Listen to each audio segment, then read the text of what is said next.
Hello there and welcome to another Ponderings in the Psalms, where today we're taking a brief look at Psalm 54. One of the things that has really struck me in recent weeks and months as I've spent more time in the Psalms is the fact that how often certain Psalms are brought together in a little group or a collection within the broader collections of the Psalms. So many folk think the Psalms is some sort of random collection or putting together of just a range of poems and songs, and it couldn't be further from the truth. And where we are today in 54 is a great example of that. From 52 through to 60, there's a group of psalms here, most of which are given a historical context that sets it in the time when, one of the times when David was on the run from Saul or one of his other enemies.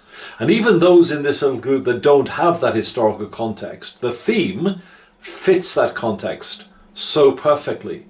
So for example, Psalm 52, we saw the betrayal by Doeg, which led to a massacre of people. Psalm 54, we're looking at the next or one of the subsequent historical events from that. But then in Psalm 53, which we looked at last time, for which there is no specific historical setting, we have a general principle of the foolishness of the godless and their opposition to God's people and how God deals with them.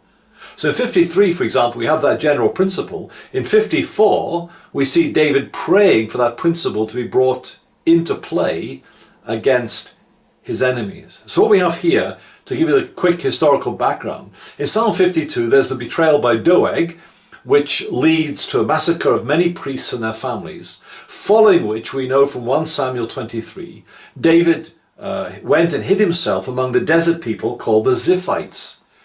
But the Ziphites betray him. And that's the background to Psalm 54. And in fact, they betray him again, we're told, in 1 Samuel chapter 26. And so this is a psalm about what it is to be betrayed and abandoned and rejected by people in whom you'd placed your confidence and your trust.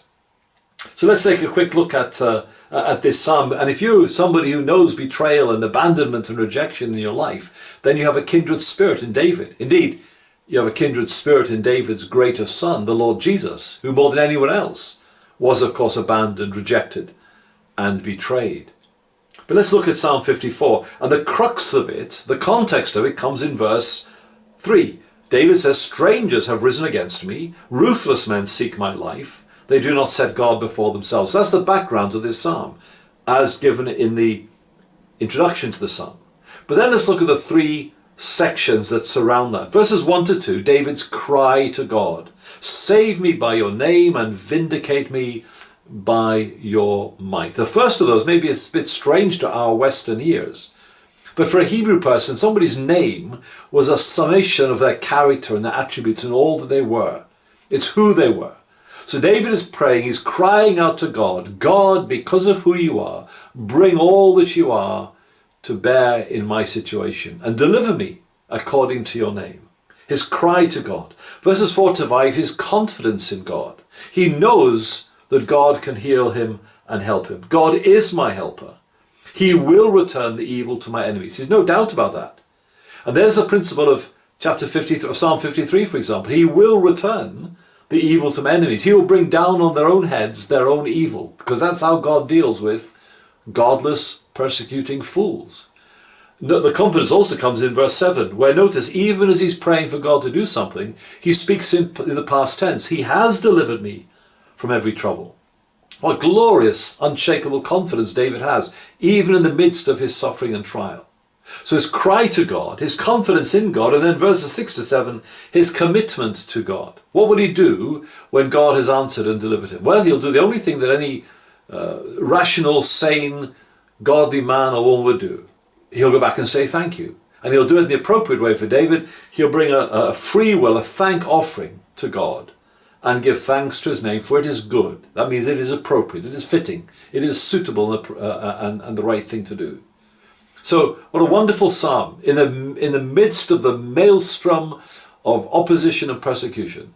David's confidence in God is unshakable, and he knows that he's in the right in this particular case, and that God will come to his aid. If you've ever felt like that, if you ever will feel like that in the future, and which one of us doesn't and hasn't, then here's a great model of a prayer to bring to God. Express your confidence in him and believe that he will, in his time and in his way, bring judgment upon your enemies, and he will deliver you in all your troubles. The Lord bless you, and the Lord keep you.